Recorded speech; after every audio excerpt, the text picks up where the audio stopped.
Nous sommes en octobre 2022 et le monde dans lequel nous vivons a pris une tournure inquiétante. Lorsque je parle des annales akashiques, de quelque chose de sacré, de quelque chose de positif, il y a parfois cet appel de me dire, je pense à moi lorsque je vais dans les annales akashiques. J'aide les personnes aussi à y aller. Mais à certains moments, ces annales akashiques ne sont pas aussi là pour nous aider au plan collectif. Nous pouvons vivre les annales akashiques d'un point de vue strictement personnel, et c'est tout à fait légitime. Mais lorsque nous sommes comme en ce moment, à ce moment clé de l'humanité, avec de tels enjeux, les annales akashiques sont aussi là pour nous aider à garder le cap. Le monde vit souvent à travers un principe, un double principe, qui est expansion et intériorisation. Nous avons sur nos visages deux sortes de personnes. Les visages qui sont dilatés, qui sont ronds, qui sont ouverts, et les visages, au contraire, qui sont contractés, qui sont intériorisés. Les personnes qui sont expansives, qui sont tournées vers l'extérieur. Et au contraire, celles qui sont tournées vers un monde intérieur, intériorisé. L'univers, pareil, a des moments d'expansion. L'univers grandit en permanence. Et pourtant, lorsqu'il grandit trop, eh bien, les soleils explosent, ils implosent et ils se rétrécissent sur eux. Toute civilisation est basée sur le même principe. Des moments d'expansion, des moments de joie, des moments de partage, des moments de prospérité et des moments de rééquilibrage, d'intériorisation et de restriction. Depuis 2020, nous sommes rentrés dans quelque chose de beaucoup plus restrictif, de beaucoup plus intériorisé. Nous sommes en ce mois d'octobre, un mois important. C'est un mois où des grands enjeux vont se passer. Les tensions sont au maximum. Peu importe que l'on regarde la télé ou pas. Il vaut mieux même s'en détacher. Mieux vaut-il se couper parfois des informations pour retrouver son centre, son équilibre. Ne pas rentrer dans le stress ambiant. Nous savons très bien, tous autant que nous sommes, ce qui se passe dehors. Quel est notre potentiel à nous en tant que travailleurs de lumière? Quelle est notre capacité à nous de porter sur nos épaules une part de la souffrance du monde? Comment faire de ce monde un jardin? Parfois, lorsque je parle aux personnes dans les annales akashiques, après le débriefing, je leur dis la Terre est un jardin, il suffit juste d'ouvrir les yeux, je suis rattrapée moi-même par la réalité de ce que je dis. Et pourtant, si nous, en tant que travailleurs de lumière, nous perdons l'idée que la Terre est un jardin, qui l'aura? Si nous-mêmes, en tant que travailleurs de lumière, nous perdons espoir, espérance, nous perdons ce que nous avons de plus précieux, le lien avec le sacré, l'idée que quelque chose nous dépasse, nous protège, nous accompagne, nous aide, et que d'une manière ou d'une autre, nous allons passer le cap. Nous allons franchir ce mois d'octobre qui pourrait être un octobre rouge. Eh bien, c'est l'espérance. L'espérance que nous avons tous. L'espérance que la Terre est un jardin et qu'à un moment donné, parce que nous serons suffisamment nombreux à le penser, à le vivre, à l'incarner, eh bien, la Terre comme un jardin va se réaliser. Nous sommes à un moment clé de l'humanité. Tous les signes sont là. Tous les signes nous invitent à retrouver des mémoires anciennes. Jamais les livres des connaissances n'ont été autant ouverts.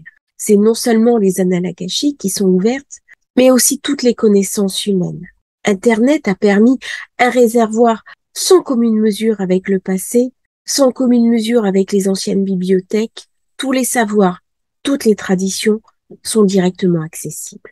Et même si elles ne sont pas traduites dans votre langue de naissance, vous pouvez utiliser un traducteur qui va vous permettre de comprendre ce qui est écrit, d'apprendre, de découvrir, de connaître. En tant qu'autodidacte, vous pouvez vous former à une multitude de savoirs, de connaissances, de techniques et de pratiques. Nous sommes à ce temps précieux où tout est donné, où tout est enseigné, où tout est transmis, justement pour aider l'humanité à passer le cap d'une ère dans une autre.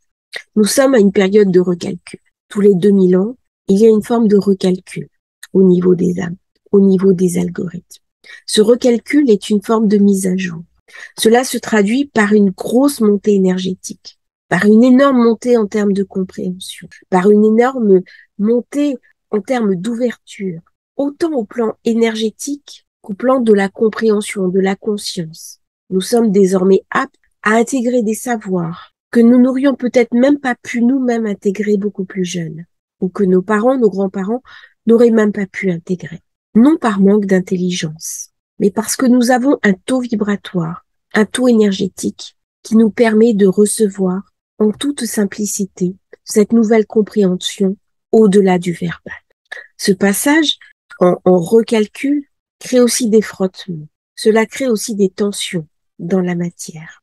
C'est un moment où certaines âmes sombres sont plus fortes, plus puissantes, plus actives. Par peur de la lumière, par peur de l'amour, elles cherchent absolument à éviter ce recalcul, à éviter cette montée énergétique, simplement parce qu'elles ont peur de ne pas y trouver la place dans le nouveau monde qui est en train de se construire. Cela crée donc des tensions énormes. Cela crée des frottements, cela crée du malheur, et d'une manière plus sombre, cela crée beaucoup de difficultés au plan humain. Au jour d'aujourd'hui, Pluton, qui est la planète des enfers, qui est la planète du Scorpion, qui est la planète du feu, ce feu sacré, c'est le feu prométhéen. Lorsque les dieux ont façonné les hommes, dans la tradition grecque, chaque entité, chaque créature a reçu quelque chose. Et lorsque l'homme est arrivé, il n'avait plus rien. Et Prométhée a dit, ce n'est pas juste. Je vais voler le feu aux dieux pour le donner aux humains. Et nous avons reçu le feu. C'est un élément fantastique. C'est un élément qui nous relie directement avec le sacré. Mais en même temps, c'est un élément qui pourrait même nous détruire. C'est la question qui est posée dans ce mois d'octobre. Ce n'est pourtant pas le mois du feu. Au mois d'octobre, nous sommes beaucoup plus sur des mois de terre et des mois de métal. Les mois de feu sont les mois de l'été, lorsque le soleil est au maximum de son rayonnement. Et pourtant, la question du feu s'invite en ce moment. Le feu a été très présent cette année. Le feu a même été omniprésent. Et c'est un élément avec lequel nous allons devoir compter sur la question du réchauffement climatique. Alors, comment canaliser ce feu? Comment permettre, nous, en tant que travailleurs de lumière, d'éviter les frottements, de permettre à ce monde à venir qui arrive, à cette espérance qui vient, comment lui faire la place? Beaucoup d'entre nous se sentent impuissants. Eh bien, nous ne sommes pas impuissants. Nous sommes capables de nous relier les uns aux autres et d'espérer ensemble, de prier ensemble, d'inventer des nouvelles méthodes de vie, des nouvelles compréhensions, des nouveaux paradigmes, de transmettre du savoir, de la confiance, de l'espérance. Nous sommes capables aussi de nous relier. Ça va être un élément important dans le monde à venir. La capacité que vont avoir les hommes et les femmes de cette planète à se relier, à créer un projet commun, à créer une espérance commune, à créer une dynamique commune.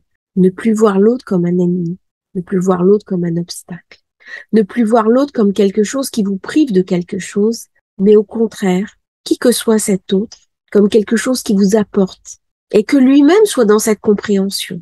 Était-ce une utopie? Je ne crois pas. C'est ce à quoi nous sommes invités à participer. Au-delà de cette actualité qui est inquiétante, c'est le message qui m'a été délivré dans les annales akashiques. Le mois d'octobre a vraiment besoin de nos prières. Mais d'une façon générale, nos prières font sens. Nous avons besoin de nous relier ensemble pour que le monde de demain fasse de la terre un jardin. C'est dans cette espérance, c'est dans cette compréhension, c'est dans cette sagesse que les annales akashiques nous délivrent un message.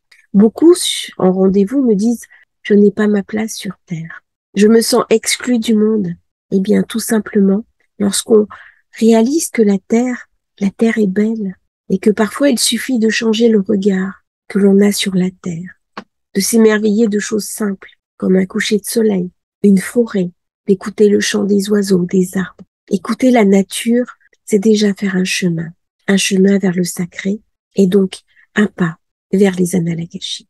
Ce mois d'octobre va être intense. C'est un mois où nous avons tous un enjeu à passer. C'est le mois de la paix. Le mois de la paix, c'est retrouver la paix en soi, l'équilibre. Nous ne sommes pas parfaits, mais dans nos imperfections, nous pouvons trouver la paix. Nous pouvons apporter la paix au monde. Nous pouvons la diffuser autour de nous. Nous pouvons la transmettre et nous pouvons l'appeler de tous nos voeux. Cet amour de la paix, cette espérance de la paix qui fait que nous sommes vivants et que nous pourrons avoir ce jardin qui nous est promis. Il y a au départ une immense promesse. La promesse, c'est que à un moment donné, nous rentrions chez nous. Certains parlent d'ascension, de 5e dimension. Eh bien, dans cette compréhension de la 5e dimension et de l'ascension, c'est comprendre, intégrer et vivre la terre qui nous entoure comme un jardin et accepter l'idée que l'on puisse évoluer, avancer et progresser, non plus dans la souffrance et l'épreuve, mais au contraire dans la sérénité, dans le calme, dans l'apaisement et dans la paix. Merci d'avoir écouté cette étrange vidéo. C'est un sujet qui me tient vraiment à cœur en ce moment, même si j'en parle peu. C'est cette volonté de faire de la terre un jardin. Ce n'est pas uniquement moi, c'est tout un chacun de nous pour participer à une œuvre commune, une œuvre humanitaire. Parce que autant nous sommes une âme individuelle, venue en voyage s'incarner sur Terre, autant nous avons un inconscient collectif. Et au-delà de l'inconscient collectif, nous avons un inconscient spirituel. Et nous sommes tous, autant que nous sommes, reliés à nos frères humains et reliés en même temps au sacré. Et c'est dans cette compréhension du sacré, des annales akashiques, que j'ai eu besoin de transmettre ce message. Je vous remercie de l'avoir écouté. Je vous souhaite une belle journée et à demain pour une nouvelle transmission.